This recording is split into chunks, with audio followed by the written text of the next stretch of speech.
Let's see Paul Allen's card.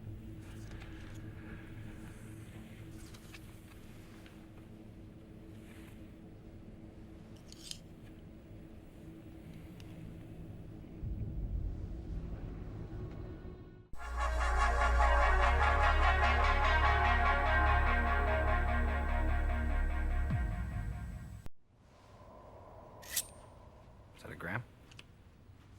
New card. What do you think? Whoa, very nice. Look at that. Picked them up from the printers yesterday. Good coloring. That's bone. And the lettering is something called Cillian Braille. So firstly, the businessmen change their proxemics when Bateman shows them the new card. They lean in, which is a sign of interest. Bateman then diverts his eye contact and scans his eyes toward everyone in the room, showing that he's looking for their appraisal. He cares what they think about him, which is one of the key messages from this movie. This is often a sign that someone feels inferior, as they're constantly seeking the approval of others. Now, I'm a body language analyst, not a psychologist, but the way Bateman responds to that compliment is really interesting. Instead of accepting the compliment with a thanks, he just ignores it and moves on, hinting towards a narcissistic personality. It's very cool, Bateman, but that's nothing. Look at this. That is really nice. Eggshell with Romalian type. What do you think? Nice. Jesus. That is really super. How'd a nitwit like you get so tasteful? I can't believe that Bryce prefers Van Patten's card to mine.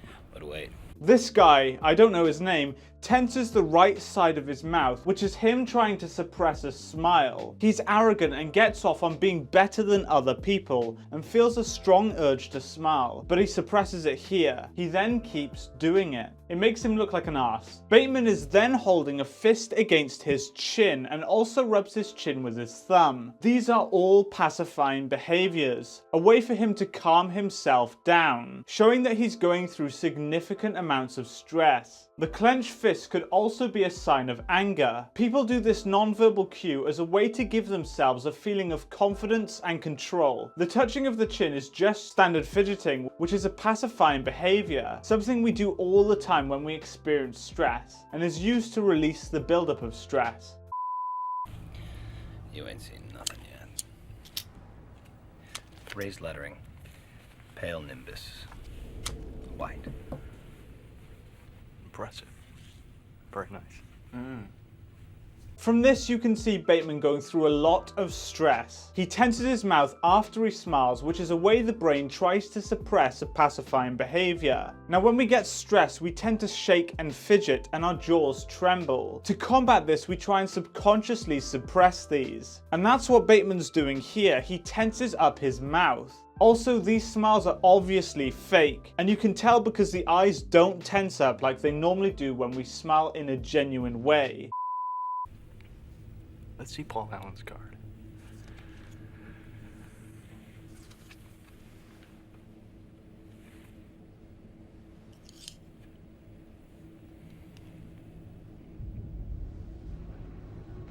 Bateman then presses his hands together and interlocks his fingers. This is an indicator of emotional vulnerability. Also, he can't keep his hands still. This is his brain trying to get him to pacify, and as a result, he can't keep still. He has to move his hands and fidget. If you look at liars when they lie, they tend to go through this response. They fidget, can't keep still, exhibit rapid head movement, and many other classic examples of pacifying behaviors and distancing behaviors. We basically look for anything that indicates the person's going through a lot of stress. And liars tend to get stressed when their lies are being questioned.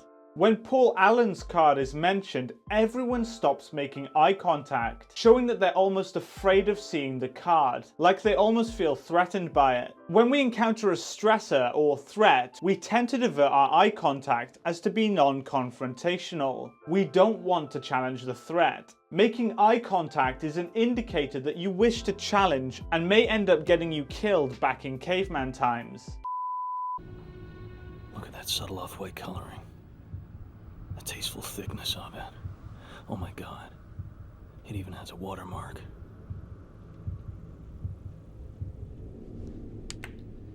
Something wrong, Patrick? You're sweating. Again, Bateman tenses his fists and doesn't divert his eye contact. He appears to be in deep thought and incredibly stressed by seeing the card. This movie is really interesting, and so much of the body language is deliberately made very strange, as to cause the viewer to feel a bit confused by everything. Actors were told to act in one way for one scene and then the complete opposite in another to create a really strange feeling when watching the movie. You never really know what's going on. Bateman's body language is really well acted here, with the subtle pacifying behaviours being represented very accurately. Now, I'll probably be reacting to more scenes from this movie, as I think it's super interesting. So thank you so much for watching this video, guys. If you did enjoy it, please be sure to hit that like button and subscribe for more content, and I'll see you guys in the next video. Thanks for watching.